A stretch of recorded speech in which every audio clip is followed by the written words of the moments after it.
7:39 de la mañana de este viernes 20 de septiembre. Estamos en vivo. Buenos días por BPI TV. Comenzamos con nuestro segmento de entrevistas. El Parlamento Europeo aprobó este jueves una resolución que reconoce a Edmundo González Urrutia como presidente legítimo y democráticamente elegido de Venezuela e insta a la Unión Europea a reconocerlo.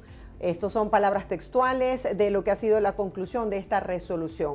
Para analizar qué significa esto bajo el contexto actual de las reacciones de la comunidad internacional ante la crisis política en Venezuela, tenemos el día de hoy al consultor político venezolano Aldo de Santis. Aldo, un placer saludarte y poder compartir contigo, y gracias por estar con nuestra audiencia. Bienvenido. Un placer para mí y encantado de estar en este programa Buenos Días de BPI. Muchas gracias por la invitación. ¿Qué significa este reconocimiento, esta resolución que hace el Parlamento Europeo? Porque muchos han descalificado lo ocurrido el día de ayer diciendo que no es vinculante, sino simbólico. ¿Cuál es la trascendencia detrás de este pronunciamiento? Bueno, fíjate, en efecto, las personas que dicen que no es vinculante desde el punto de vista jurídico y legal, pero no significa que no sea vinculante en lo político. Y tenemos que entender lo que significa para un órgano como la Unión Europea, que recordemos que es un acuerdo político entre los estados de tener espacios comunes, como es el caso del Parlamento Europeo, como es el caso de la Comisión Europea, como es el caso también de el Consejo Europeo, que es el espacio justamente ejecutivo, político, que sería el próximo paso, y me adelanto a ello, ¿no?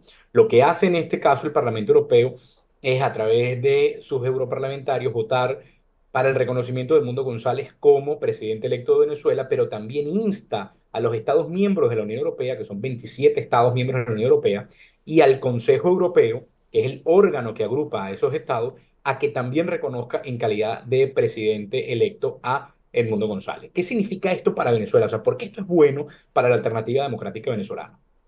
Porque si en efecto ocurre que esa exhorto que hace ahora el Parlamento Europeo se pueda lograr en cada uno de estos 27 países, así como en el Consejo Europeo, esto obligaría a esos países a que rompan relaciones diplomáticas o al menos disminuyan el nivel diplomático con el régimen de Nicolás Maduro a nivel encargado de negocios y por ende limite las actividades tipo y vaya generando eso que nosotros llamamos acciones de presión sobre el régimen de Nicolás Maduro, que evidentemente no son suficientes para generar el cambio político, pero son necesarias. Sin esto es difícil que se puedan optar por otros mecanismos, y justamente lo decía ayer María Corina Machado, una de las dos líderes más importantes que tenemos en este momento en Venezuela, en conjunto con Edmundo González, decía claramente que Maduro se está viendo obligado a ir a un proceso de negociación para el cambio político. Para que eso pase, necesitamos que la comunidad internacional, en amplia mayoría, diga: no quiero hablar con el señor Nicolás Maduro. El señor Nicolás Maduro no representa los intereses ni de Venezuela ni de los venezolanos. Este paso del Parlamento Europeo es el primer paso. Aldo, a lo interno en Venezuela ha sido noticia en estas últimas horas lo que fueron estos videos compartidos por Jorge Rodríguez, su pronunciamiento y el pronunciamiento de Edmundo González Urrutia. Tú eres abogado, especialista en derecho constitucional. Me gustaría aprovechar esa versatilidad que tienes para hablar un poco acerca de lo que significa la firma de un documento bajo coacción. Bueno, justamente lo acabas de decir, la firma de un documento bajo coacción. ¿Qué significa la coacción? Bajo una presión ineludible, es decir, no puedo escapar de esa presión.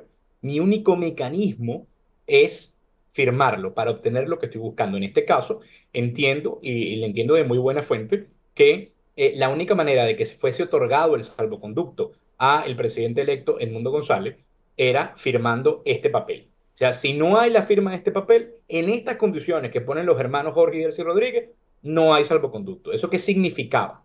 Pues no tener la oportunidad de tener a Edmundo González activándose fuera de Venezuela, teniendo la oportunidad de hacer lo que ya ha hecho, reunirse con presidentes de varios países, de varias legislaturas en España, que es el primer paso. Ahora vienen todas las demás. Y la presencia de Edmundo González, como diplomático de carrera que es, siente las bases como un pez en el agua. Este es el espacio donde él se siente más cómodo, no en el espacio de candidato. Todos sabemos que él fue el candidato porque no había una alternativa distinta y él asumió el gran reto de ser el candidato en nombre de la persona que ganó las primarias, que es María Corina Machado. Es un trabajo extraordinario. Doblamos los votos que pudo obtener Nicolás Maduro, que lo hizo con ventajismo absoluto, y aún así se doblaron esos votos. Ahora le está haciendo el papel donde se siente más cómodo, amarrando los intereses de la democracia en favor del cambio político en Venezuela. Entonces, creo que salió estupendo desde ese punto de vista y lamentablemente el régimen creyó que con esto iba a diezmar o disminuir la esperanza que tiene el pueblo venezolano e incluso la comunidad internacional. Fíjate que estos papeles salieron el día antes de la votación del Parlamento Europeo. No es casualidad que Así salieran es. el día. Es que son dos hechos que están relacionados. Me gustaría conocer tu opinión justamente sobre esto. Estas denuncias en Venezuela han intensificado aún más las fricciones entre ambos gobiernos, Venezuela y España. De hecho, opositores al gobierno español han pedido la renuncia del embajador de España en Venezuela. Entonces, vamos a hablar. ¿Crees que esto vaya a aumentar aún más y que se pueda producir el rompimiento de las relaciones diplomáticas y comerciales entre Venezuela y España? Riesgo bastante cierto, donde tiene más que perder, por cierto, Venezuela que España, ¿no? El régimen de Maduro tiene bastante más que perder, pero lo hace como un mecanismo de presión porque seguramente, y aquí, como dirían en España, me mojo un poco con esto, o sea, me arriesgo a decir lo que creo que es una opinión consciente de lo que está ocurriendo. El régimen de Maduro le pidió a el gobierno de Pedro Sánchez que limitara el accionar de Edmundo González por ser detentador de la solicitud de asilo. Eso violaría, por supuesto, los acuerdos de asilo, donde en caso de asilo extraterritorial, es decir, no estás asilado en una embajada, sino que estás asilado en un país distinto, no existen las prohibiciones para ejercer plenamente tus derechos políticos. Asumo yo que el gobierno de Pedro Sánchez se negó a aceptar eso y la retaliación es sacar todo esto. Es una retaliación en dos direcciones, hacia Edmundo González para deslegitimarlo delante de la opinión pública venezolana e internacional y también en contra del gobierno de Pedro Sánchez porque cumplió la ley, ¿no? Y ciertamente se está utilizando esto como una herramienta política interna dentro de España, pero eso yo creo que es ajeno al interés de los venezolanos. El interés de Venezuela y de los venezolanos es nuestro tema, no la disputa entre el Partido Socialista Obrero Español y el Partido Popular Español. Es que no es un tema que tiene que pasar por debajo de la mesa. Creo que es un tema muy importante, pero quisiera que se lo dejemos a los españoles y los venezolanos nos ocupemos de una tarea titánica que tenemos, que es sacar a Nicolás Maduro del ilegítimo poder que todavía ostenta. Se ha hablado mucho de la tibieza, de la posición de la Unión Europea. ¿Pudiésemos profundizar sobre esto? ¿Representa lo que fue la votación, la resolución del día de ayer, digamos, un paso mucho más frontal ante la situación de Venezuela? Sin duda, no solamente representa un paso mucho más frontal, sino que el alto comisionado para las relaciones exteriores, Josep Borrell, que no era para nada sospechoso hasta ahora de ser aliado de la alternativa democrática, sino que había permanecido en una neutralidad incómoda para los demócratas. Entonces, él finalmente dijo claramente, ya el régimen de Nicolás Maduro es un régimen totalitario. Y comparto las palabras de la ministra de Defensa española, que dijo, Nicolás Maduro es un dictador. Y lo dijo finalmente, es verdad, está de salida, hay un cambio político en Europa, en el mes de noviembre ya no estará Josep Borrell, sino que estará Kaja Kallas, será la nueva secretaria, la nueva alta comisionada de Asuntos Exteriores en la Unión Europea, pero eso no le resta valor a lo que dijo Josep Borrell. Ya está calificado por Europa, por el cargo que ostenta la competencia para calificar, que es el alto comisionado de las relaciones exteriores, está calificado el régimen de Maduro como un régimen totalitario y el Parlamento Europeo secunda esa posición de Josep Borrell a elevar esto, al decir, se desconoce por completo el resultado del fraude más grande en la historia de América Latina y además reconocemos a Edmundo González como ganador de las elecciones y presidente electo de Venezuela. Como digo, este es el primer paso de lo que creo que será una serie de pasos que vendrán en cascada de ahora en adelante en Europa. Importante la posición de Europa y también de Estados Unidos. La jefa del Comando Sur dijo que esta situación política, esta crisis en Venezuela ha afectado gravemente a los países de la región y habla de un éxodo masivo de venezolanos saliendo justamente por esta misma crisis política. Tú has sido asesor de varios gobiernos a lo largo de 15 años de trayectoria, entre ellos gobiernos de Venezuela, México y España. Hablemos un poco de lo que se espera de la comunidad internacional.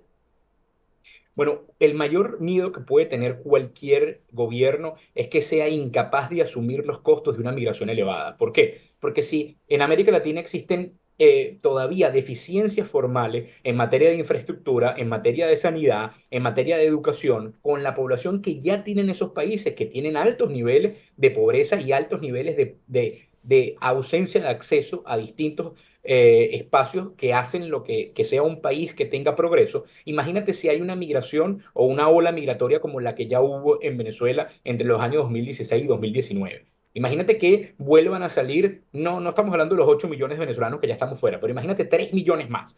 ¿Cómo hace Brasil con sus condiciones políticas que no son cómodas? Recordemos que hay un conflicto judicial, acaban de prohibir la red X a través del Tribunal Supremo y hay un conflicto político. Colombia, por supuesto, Gustavo Petro tiene los números más bajos en su historia. Imagínate con una migración de 500.000 venezolanos más sobre Colombia. Es decir, esto genera un riesgo importante porque esto hace que los gobiernos que están pierdan la próxima elección. Y esto lo digo responsablemente. No hay manera de gestionar una ola migratoria de forma exitosa. No importa cuánto dinero tengas, porque no hay tiempo ni capacidad de gestionar con los recursos. Por eso es que esta vez Lula no reconoce a Nicolás Maduro. Por eso es que esta vez Petro no reconoce a Nicolás Maduro. Por eso es que han tratado de intermediar en el proceso, porque saben que lo que está en riesgo son sus cabezas en el poder en sus países. Entonces, esto afecta mucho más dentro del continente americano. Europa quizás, por la distancia oceánica, se mantiene como un país que hace declaraciones más que intermediaciones, pero este primer paso es un primer paso de intermediación directa que además agradecemos y que promovemos profundamente. Sí, me atrevo a hacerte todas estas preguntas porque sé que formas parte de organizaciones y asociaciones a nivel de América Latina, Estados Unidos y Europa, así que tienes una visión internacional bastante amplia, pero me gustaría que siguiéramos profundizando con el tema de Europa. ¿Cuáles son los escenarios que se pudiesen presentar de aquí en adelante ante lo que ha significado el hecho de no presentar los resultados electorales por parte del Consejo Nacional Electoral? Desde el punto de vista de la diplomacia y desde el punto de vista de las estrategias políticas, ¿qué puede pasar de aquí en adelante? Bueno, fíjate, lo primero que creo que puede ocurrir es que en una acción interesante desde el punto de vista de lo que nosotros conocemos como advocacy, que es la capacidad de incidir en otros que hará el equipo del Mundo González y de la plataforma unitaria, será conseguir más apoyos de países miembros de la Unión.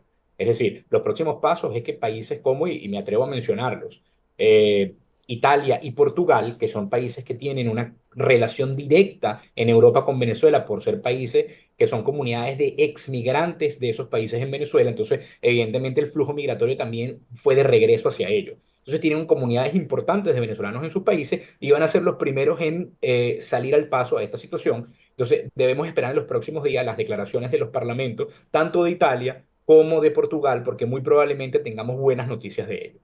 Entonces, ¿esto qué significa? Esto significa que buenas noticias para la Alternativa Democrática y para el Mundo González son malas noticias para Nicolás Maduro el 10 de enero, porque evidentemente al no ser reconocido se limitan las capacidades de acción que tiene el régimen de Maduro con estos países y capacidad de acción en todo sentido, económico, político, cultural, de todo tipo. Es decir, las promesas que puede haber hecho Nicolás Maduro en su campaña a ese círculo de poder que lo rodea, no las va a poder cumplir. Y ese círculo de poder se va a quedar con las ganas de un proceso de normalización, de un proceso de licencias abiertas con petroleras en distintos países, que lamentablemente para ellos y positivamente para nosotros no será posible porque yo creo que esta es una espiral que ahora comienza y que no va a parar. Eso lo va a obligar a sentarse en una mesa de negociación y nosotros decimos, estamos cansados de las mesas de negociación. Sí, sí, pero fíjate que hasta la propia líder del movimiento político venezolano actualmente, María Corina Machado, ha dicho que lo que hace falta es una negociación para que salga Nicolás Maduro. Yo creo que hace falta una negociación para que acordemos los términos del cambio político. Y me atrevo a decir esto porque quizás tengamos que llegar a concesiones que no nos son dulces, que no nos son agradables, pero que son parte de los primeros pasos para un proceso de cambio. Me gustaría creer, y lo digo responsablemente, que el 10 de enero comienza un periodo de cambio, pero quizás no sea el día del proceso de cambio. Y hay que tener esto bastante claro, porque esto es algo que comenzó y no se va a detener, pero no significa que tenga que ser a corto plazo. Entonces tenemos que tener máximo nivel de esperanza, máximo nivel de convicción, pero entendiendo que los tiempos quizás no sean los que todos esperamos. María Corina Machado justamente ha dicho que todo lo que ha pasado en Venezuela trasciende más allá del conflicto meramente político. ¿Cuáles serían esas fichas que de alguna manera pudiesen llevar a Nicolás Maduro a sentarse en una mesa de negociación? ¿Y cómo ve Europa en este momento el gobierno de Venezuela tras lo que ha ocurrido? Bueno, Europa siempre se caracteriza por su prudencia. Entonces, mientras no sea 10 de enero, Europa no va a dar pasos agigantados para producir un cambio, sino que lo que va a promover son el establecimiento de mesas de trabajo, mesas de negociación, y hará por todos los esfuerzos para que se sienten personeros del régimen de Nicolás Maduro en esas mesas. Esa es la presión que podemos esperar de Europa. En cambio, América Latina, que si tiene un riesgo en el cuello que le respira cerca, que es el tema migratorio, se va a mojar un poco más. Y eso incluye también a los Estados Unidos. Lo que pasa es que lamentablemente nos atrapó el ciclo electoral norteamericano. Entonces, en este momento, el ciclo electoral norteamericano priva para los intereses de los Estados Unidos por encima de la política exterior en materia de Venezuela. Vamos a ver cosas como las que vimos con los senadores Rick Scott y Marco Rubio del aumento de la recompensa por Nicolás Maduro a $100 millones, pero evidentemente lo tenemos que ver en clave electoral. Esto es una propuesta también en Ay, clave Dios electoral mío. para sus elecciones, pero eso no significa que no deje de ser cierto. ¿Y cómo puede generar esto interés para los venezolanos? Bueno, lo cierto es que Estados Unidos, a partir de su nuevo gobierno, va a tomar acciones mucho más contundentes, porque con el ciclo electoral el costo político puede ser muy elevado. Por eso digo, los tiempos no son los ideales, pero comenzó una espiral que creo que no se detiene de ahora en adelante. Aldo, gracias por esta visión integral de lo que significa esto que ha ocurrido en Venezuela y la posición y la reacción de la comunidad internacional. Gracias por tu tiempo. Feliz día. Muchísimas gracias. Un placer. Estábamos conversando el día de hoy con Aldo De Santis. Él es consultor político con más de 15 años de experiencia, profesor universitario, abogado, especialista en Derecho Constitucional, analizando el día de hoy la posición y la reacción de la comunidad internacional ante lo ocurrido en Venezuela y más recientemente esta resolución del Parlamento Europeo. Nosotros hacemos una breve pausa comercial, no se aparten, al regreso mucho más de Buenos Días por BPI TV.